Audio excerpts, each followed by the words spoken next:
Bonjour à tous et bienvenue, c'est Alex, préparateur physique sur olympfit.fr et aujourd'hui nous allons parler de l'anatomie et de l'entraînement des pectoraux et des épaules.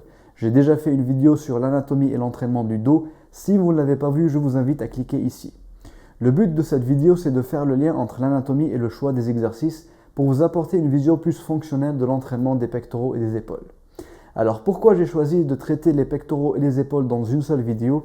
Tout simplement parce qu'encore une fois, nous allons aborder ce sujet d'un point de vue fonctionnel, c'est-à-dire que nous allons voir comment le corps humain bouge en termes de mouvements globaux et non pas en termes de muscles isolés.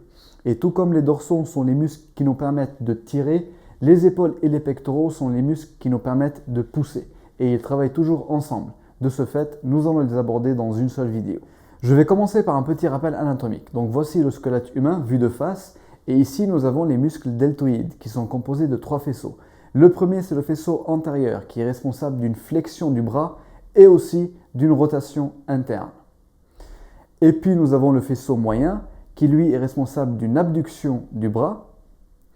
Et le faisceau postérieur qui participe à l'extension de l'humérus et à la rotation latérale ou la rotation externe. Ce n'est pas un muscle qui participe aux différents mouvements de poussée et donc nous n'allons pas beaucoup en parler dans cette vidéo. Et puis nous avons le petit pectoral, donc un muscle qui est inséré sur les côtes et sur la scapula. Il faut savoir que ce muscle est très important pour la respiration, mais il n'a pas de rôle fonctionnel dans l'entraînement des épaules et des pectoraux. Donc on ne va pas beaucoup en parler dans cette vidéo.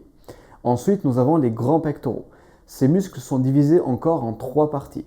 Le faisceau claviculaire, donc avec des fibres qui s'insèrent au niveau de la clavicule, et le rôle principal de ce faisceau, c'est de faire une flexion de l'humérus, exactement comme le deltoïde antérieur. Et puis nous avons le faisceau sternocostal avec des fibres qui s'insèrent au niveau du sternum et des cartilages costaux.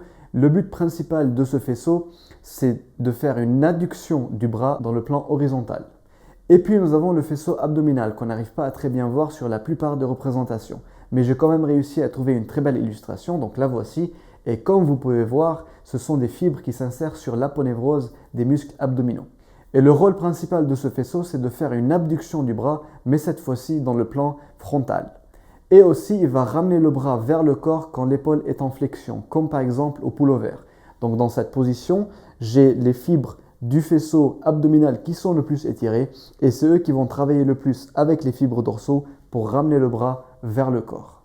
Alors bien sûr, ceci ce n'est que de la théorie. En pratique, ces faisceaux travaillent toujours ensemble et en fonction des individus, de votre morphologie propre, de l'endroit où s'insèrent exactement les fibres, des fois il n'est pas évident de ressentir plus le travail d'un faisceau par rapport à l'autre.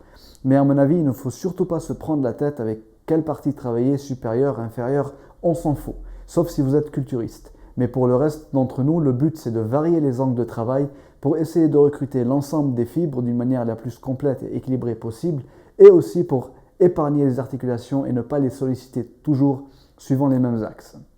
Et pour finir ce petit rappel anatomique, je vais parler des dentelés antérieurs. Ce sont des muscles dont on ne parle pas souvent alors qu'ils sont très importants. Ils sont primordiaux dans la bonne stabilité de la scapula. Ils permettent notamment sa protraction, donc c'est l'inverse de la rétraction.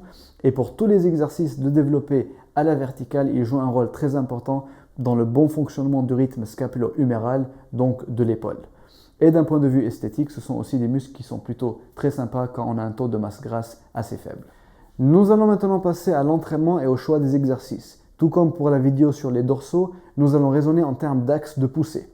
Donc je peux pousser à la verticale du bas vers le haut, je peux pousser aussi suivant un axe oblique, à l'horizontale, suivant un axe oblique mais cette fois-ci du haut vers le bas.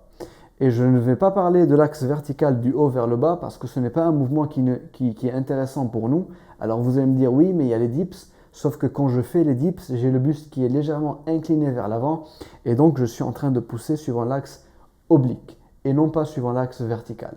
Quand je pousse à la verticale, du bas vers le haut, je suis essentiellement en train de solliciter les muscles deltoïdes et surtout le faisceau antérieur et le faisceau moyen. Le faisceau claviculaire du grand pectoral assiste aussi au mouvement. Quand vous poussez à la verticale, je vous conseille de pousser le plus haut possible en exagérant la fin du mouvement, comme si vous vouliez faire un shrug. Cette petite amplitude supplémentaire vous permet de recruter davantage les dentelés antérieurs qui, je vous rappelle, sont très importants pour la stabilité de l'épaule. Et en plus, ça permet de libérer l'espace sous-acromial, de diminuer le frottement entre les différents tissus, ce qui aide à prévenir une inflammation des tendons de la coiffe des rotateurs.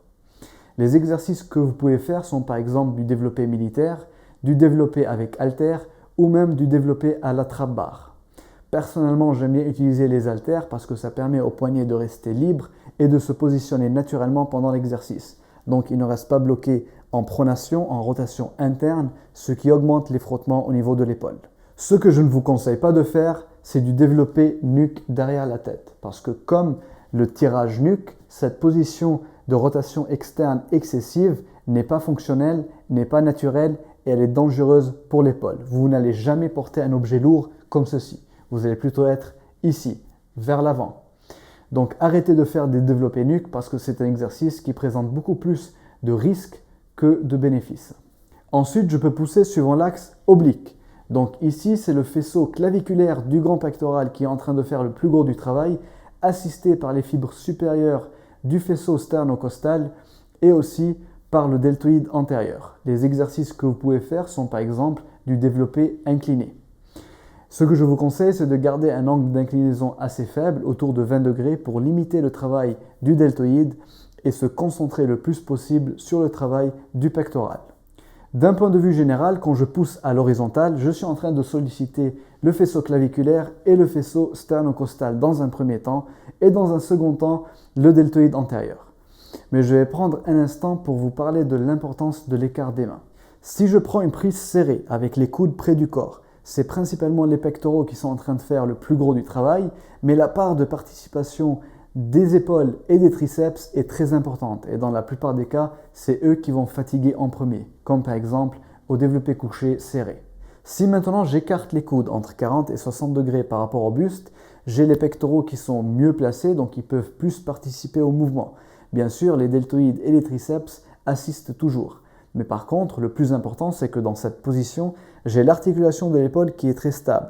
Et donc pousser à partir de là, c'est le mieux pour préserver l'épaule et diminuer le risque de blessure. D'ailleurs, c'est la position qu'on retrouve très souvent chez les powerlifters parce que ça leur permet d'être le plus stable et de pousser le plus lourd possible. Si j'écarte encore plus les coudes et que je pousse à partir de cette position, je limite le travail des deltoïdes et les pectoraux sont encore plus étirés, mieux placés pour mieux travailler. Donc cette position est idéale pour recruter le grand pectoral. C'est d'ailleurs celle qui est utilisée par les bodybuilders qui écartent les coudes au développé couché pour justement essayer de rechercher une stimulation maximale du grand pectoral. Par contre, ce qu'il faut savoir, c'est que cette position fragilise l'épaule qui est du coup beaucoup moins stable, ce qui augmente le risque de blessure. Personnellement, je vous conseille de pousser toujours à partir de cette position avec le coude entre 40 et 60 degrés par rapport au buste. Si vous désirez plus de renseignements techniques concernant le développé couché, je vous laisse quelques liens complémentaires dans la description de cette vidéo. Si maintenant je pousse suivant l'axe oblique du haut vers le bas, je suis essentiellement en train de faire travailler les fibres inférieures du faisceau sternocostal et les fibres du faisceau abdominal. Et puis bien sûr, il y a les deltoïdes antérieurs qui participent au mouvement. Les exercices que vous pouvez faire sont par exemple du développé décliné et des dips. Avant de finir cette vidéo, j'aimerais compléter par deux exercices qui sont très intéressants. Le premier, ce sont les écartés au banc. Donc c'est un mouvement qui sollicite majoritairement les fibres sternocostales du grand pectoral. Bien sûr, vous pouvez toujours incliner ou décliner le banc pour essayer de travailler plus les fibres supérieures ou les fibres inférieures. L'astuce que j'ai à vous donner, c'est d'alterner le travail entre haltères et poulies. Parce que quand vous travaillez avec haltères, la tension est maximale en bas du mouvement quand le pectoral est étiré. Mais par contre, elle est minimale en haut du mouvement quand le pectoral est contracté. Alors qu'avec la poulie, c'est l'inverse. La tension est minimale en bas du mouvement et elle est maximale en haut du mouvement. Donc pour un travail complet et optimal, je vous conseille d'alterner ces deux variantes qui sont pour moi complémentaires. Le deuxième exercice, ce sont les pompes qui restent un mouvement fondamental et de base. Il peut être modulé en intensité pour vous convenir quel que soit votre niveau. Donc ce n'est pas un mouvement que pour les débutants. L'avantage des pompes, c'est que la scapula reste libre et peut bouger correctement sur la cage thoracique. Elle n'est pas coincée contre un banc comme au développé couché. Et donc les muscles stabilisateurs peuvent correctement faire leur travail. Ce que je vous conseille, c'est de pousser le plus loin possible en exagérant la fin du mouvement et en protractant la scapula. Ceci va permettre de recruter davantage les dentelés antérieurs qui sont très importants et très souvent négligés. Et pour finir, je vous donne un exemple de séance pec, épaule, triceps. Bien sûr, il ne s'agit que d'un exemple, les possibilités étant très nombreuses. Nous arrivons donc à la fin de cette vidéo. J'espère que je ne vous ai pas ennuyé, elle était un peu longue. Laissez-moi vos suggestions, vos remarques et vos questions dans les commentaires. N'oubliez pas d'aimer et de partager, ça m'aide beaucoup dans mon travail. Et je vous dis à très bientôt dans une très prochaine vidéo.